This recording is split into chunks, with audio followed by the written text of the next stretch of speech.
अभी बिहार में सर्वे का काम तेजी से चल रहा है और नीतीश सरकार इस पे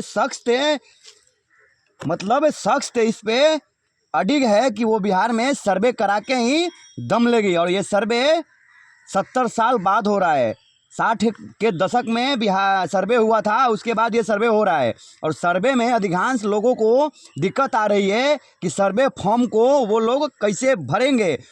कितने लोगों का फॉर्म गलती हो जा रहा है, जिसके चलते फॉर्म को रिजेक्ट कर दिया जा रहा है और बार बार लोगों को परेशानी हो रहा है। तो मैं उन सभी लोगों के लिए ये वीडियो बना रहा हूँ और ध्यान से वो लोग वीडियो को देखेंगे और समझेंगे कि आखिर जो सर्वे वाला फॉर्म है वो किस तरीके से भरा जाता है और कैसे भरा जाता है। ध्यान से देखना है और समझना है कि फॉर्म कैसे भरे हम, ताकि फॉर्म को जो सर्वे की टीम है वो रिजेक्ट ना करें। तो देख लीजिए, ये सर्वे का फॉर्म है और इसमें कैसे भरना है ध्यान से सुनिएगा। इसमें शिविर प्रभारी लिखा हुआ है सबसे ऊपर, उसके बाद सेवा में शिविर प्रभारी, अंचल कहाँ है वो भरना है, जिला कहाँ है वो भरना है। उसके बाद ये है वंशावली के समर्पित करने के संबंध में, ये ऊपर वाला फॉर्म है। और ये फॉर्म जो सर्वे वाला होता है ना, ये 3 पेज का फॉर्म है। और ये जो फॉर्म है ध्यान से देखिएगा कैसे भरा जा रहा है। तो ये वंशावली के संबंध में फॉर्म है और इसके बाद इसमें लिखा है कि उपरोक्त विषय के संबंध में सूचित करते हुए कहना है कि हम लोग ये मतलब जो रैयती ज़मीन है उनके कितने पुत्र हैं उनका नाम इसमें लिखना है। तो फर्स्ट में श्री तो पुत्र का नाम इसमें लिखना है। उसके बाद उनकी पत्नी जो है उनका नाम इसमें लिखना है।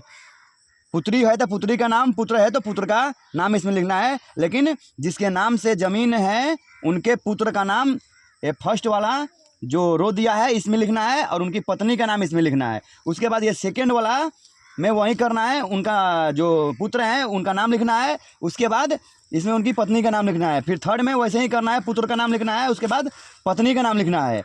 ऐसे करके अगर मान लीजिए कि वो 3 से अधिक भाई हैं या एक भाई है तो 3 खंड है तो इसमें एक ही में भरा जाएगा। लेकिन 3 से अधिक भाई हैं, 4-5 भाई है तो फॉर्म को 2 फॉर्म लेना पड़ेगा और दोनों फॉर्म में भरना, ऐसे जैसे भरा जाता है वैसे ही भरा जाएगा।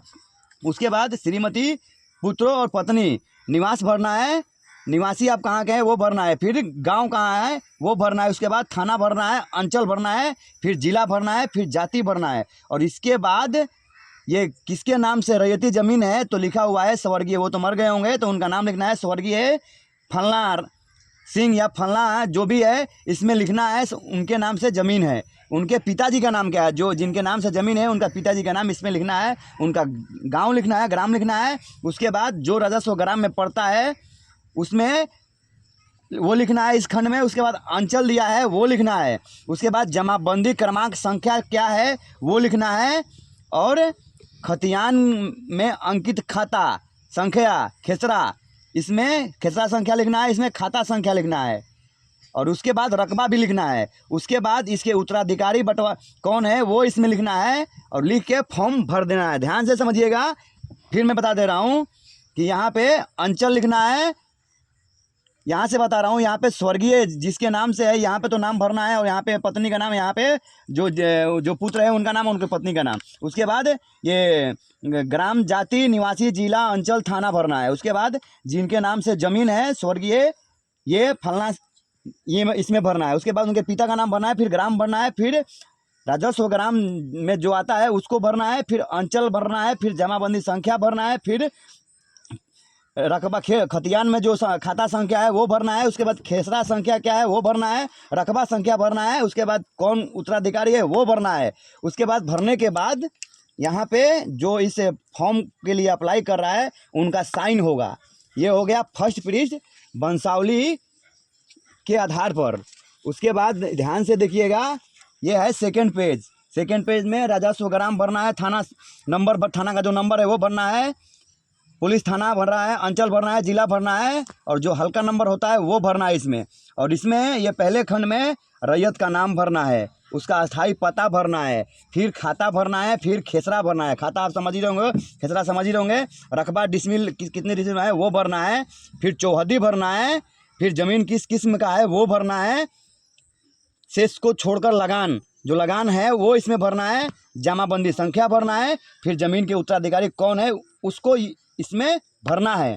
इसके भरने के बाद स्थान भरना है इसमें तिथि भरना है और रैयत का हस्ताक्षर, अंगूठे का निशान, मोबाइल नंबर यहाँ पे भरना है। रैयत नहीं जीवित है तो जो इसको अप्लाई कर रहे हैं उनका भरना है। और ये भरने के बाद अब आते हैं थर्ड पे।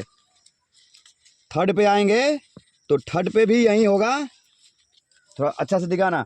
इसमें थर्ड पेज है ये, इसमें भी रैयत का नाम भरना है। फर्स्ट जो दिया है ये खंड जो फर्स्ट खंड दिया है उसमें भरना है रैयत का नाम। उसके बाद अस्थाई पता भरना है, फिर खाता भरना है, फिर खेसरा भरना है, फिर रकबा कितने डिसमिल में है वो भरना है, और फिर ये चौहदी भरना है। और फिर इसमें जमाबंदी संख्या भरने के बाद यहाँ पे लिखा हुआ है कि हम लोगों को उल्लिखित भूमि के शांतिपूर्ण दखल कब्जा तथा भूमि सत्यवाद से मुक्त है। अतः महाशय से अनुरोध है कि पर्पस अंकित वंशावली के निम्न आधार पर आप उत्तराधिकारी के आधार संख्या पर हम लोगों का नाम विशेष समावेशन प्रक्रिया के तैयार होने का अधिकार अभिलेख में खाता खोलकर संबंधित खेसरा को प्रविष्ट करने की कृपा की जाए। और जिनके नाम से यह विश्वाभाजन में उनका यहाँ पे हस्ताक्षर होना है। ये तो हो गया सर्वे फॉर्म। और बहुत सारे लोगों को सर्वे फॉर्म बहुत सारे लोगों को दिक्कत आ रहा था तो मैं बता दिया। सर्वे फॉर्म में आपको अपने से खुद से वंशावली बनाकर अटैच करके देना है, ताकि जो सर्वे टीम है उनको समझ में आए कि आपके घर में कितने लोग हैं क्या है। तो मान लीजिए फलना जी के नाम से ज़मीन है तो सबसे ऊपर में ये बनाया हुआ है, फलना जी के नाम से ज़मीन है ना, तो सबसे ऊपर में ये बनाया हुआ है। इसके हेडिंग में मान लीजिए इनके नाम से ज़मीन है, रैयती है, ये मर गए हैं। मर गए जाने के बाद तो इनका नाम यहाँ पे लिखना है। उसके बाद इनका पुत्र मान लीजिए 3 है, तो 3 पुत्र है और 1 पुत्री है, तो पुत्री का भी नाम नहीं छोड़ना है, यानी लड़की का भी नाम नहीं छोड़ना है। तो वंशावली के लिए खंड बनाना है। खंड बनाने के बाद 1 नंबर जो बड़ा है वो 2 नंबर, उसके बाद 3 नंबर, 4 नंबर। तो 3 नंबर पे लड़की आ रही है तो लड़की का लिखना है। और फिर इन लोगों के कितने पुत्र पुत्रियाँ हैं वो भरना है। फिर इनके कितने पुत्र पुत्रियाँ हैं ये भरना है। फिर इनके कितने पुत्र पुत्रियाँ हैं ये भरना है। फिर इनके कितने लड़का लड़कियाँ हैं ये भरना है। अगर इनके बाद इनका भी लड़का लड़की है तो ये सब लाइन से ऐसे खींचते जाना है और भरते जाना है। और ये हो गया वंशावली का आपका प्रक्रिया।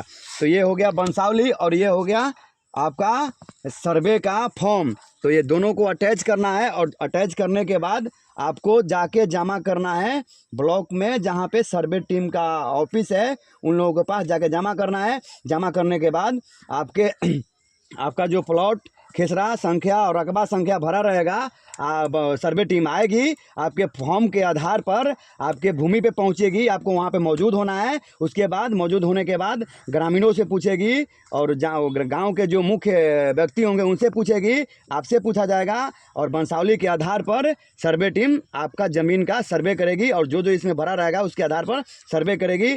सर्वे के समय आप लोगों को वहाँ पे प्लॉट जो होगा, खेसरा होगा, खाता संख्या होगा, आपके अपने प्लॉट पर मौजूद होना अनिवार्य है। और वहाँ पे आपकी मौजूदगी ही आपकी सर्वे का साक्षात प्रमाण होगी। तो ध्यान से इस वीडियो को समझिएगा, देखिएगा कि कैसे सर्वे का फॉर्म भरा जाता है।